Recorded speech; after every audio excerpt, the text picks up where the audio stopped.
Andri sekarang nih, kalau Andri kan udah pernah cobain trading, terus investing. Betul. Kenapa lebih cocok dengan gaya sekarang tuh? Apa yang membuat Ko Andri? Untungnya lebih maksimal. Itu udah pasti. Iya. Terus awal justru saya dulu trading tapi pakai pendekatannya value investing. Trading value Jadi analisanya value investing, cari saham murah tapi di tradingin. Oh, tapi kalau untung terus justru. Oh, untung terus. Ya dulu pakai Mirai tuh 2018-19 lah. Trading cari saham murah, untung udah dekat harganya naik dikit jual. Dulu saya begitu terus. Untung. Trading setiap hari banget tuh. Tiap minggu swing? Lah. Ya swing. Jadi belinya sih pantaunya setiap hari, kalau ada bagus beli, kalau nggak ada bagus skip gitu loh. Tapi konsisten untung terus. Dulu masih duitnya awal-awal saya bikin akun Mirai 10 juta depositnya. Iya kan dulu ya 10 juta ya. Iya 10 juta. Dulu untung 100 ribu, 300 ribu udah seneng. Sekarang mah aduh males. Kalau 100 ribuan. Ya gimana 100 ribu, 26 aja lupa. Ya apalagi 100 ribu. Iya kan. Nah terus gedean. Perubahannya itu gimana tuh kok? Dari trading menuju growth investing lah sebutannya ya. Itu growth investing. Gimana?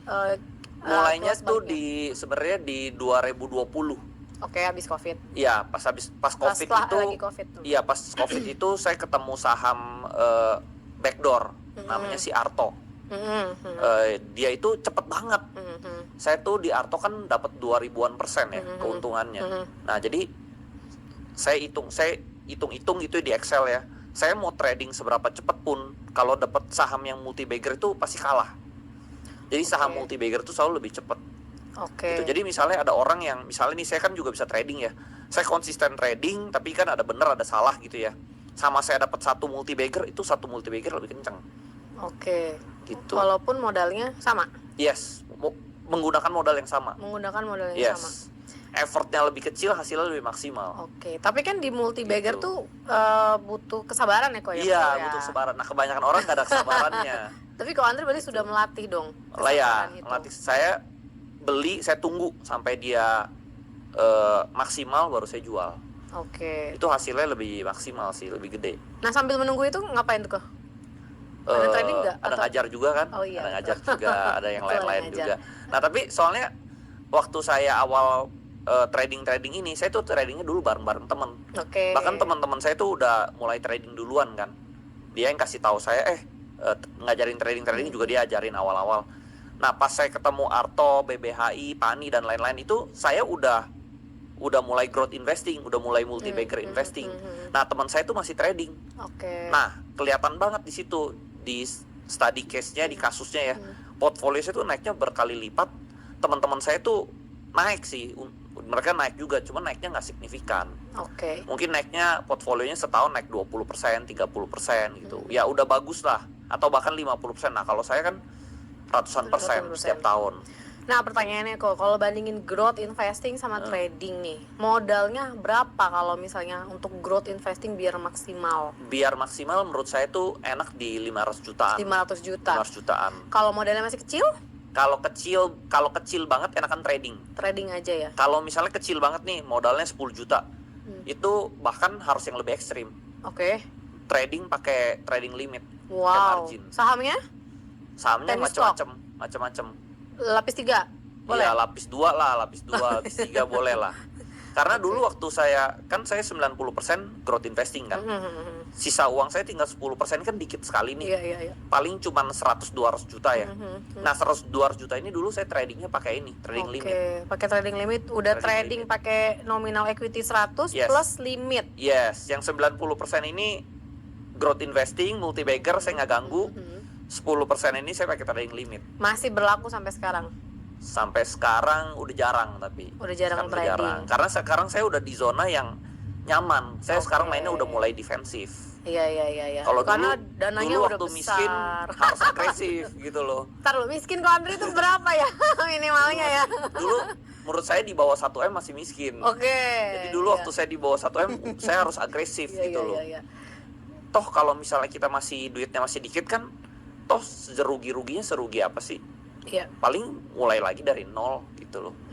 Nah tapi kalau duitnya udah banyak jangan sampai jadi nol. Iya gitu betul. Tapi kayak misalnya duitnya baru 10 juta.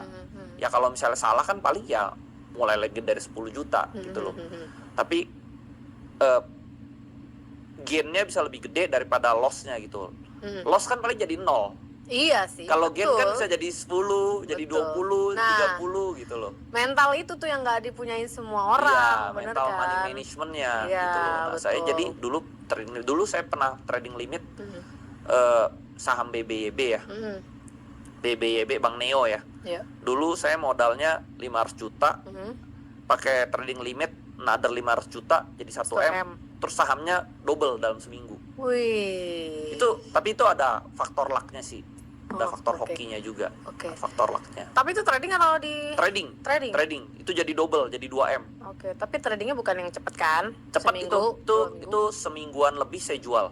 Oh, seminggu. Seminggu pertama saya jual untungnya, minggu depannya saya jual pokoknya. Oke, bukan yang tektok-tektok tapi kan? Enggak tektok, swing. Swing ya, swing. Nah, gitu. jadi itu modalnya 500 juta, untungnya 1 M.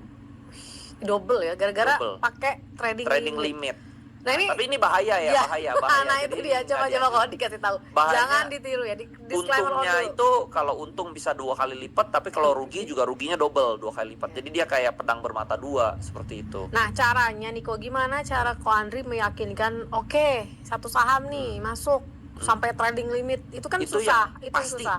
Nah, karena saya udah sering di saham tuh, saya udah bisa lihat tuh, ini tuh saham ini pasti naik nih. Biasa karena ada sentimennya.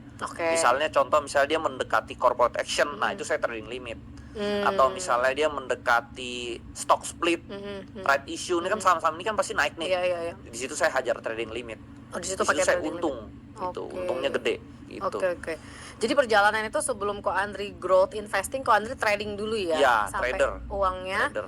terkumpul. Terkumpul. Terus kemudian baru jadi growth Yes, investing. tapi memang saya kan misalnya portfolio 100% ya. 90% itu memang growth investing. Saya cuma 10% ini. Yang buat Duit sisa lah. Duit sisa ya. Duit sisa ini kan sedikit banget nih. Iya. Pakai trading limit. Kalaupun rugi nggak nyesek Nggak ya. mengganggu pokok juga kan, nggak mengganggu yang 90%. Ini kan ya kayak bonus lah. Iya. Seperti itu. Masih ada Tapi yang bonusnya juga jadi dikerjain? gede. Jadi gede juga. Oke. Itu jadi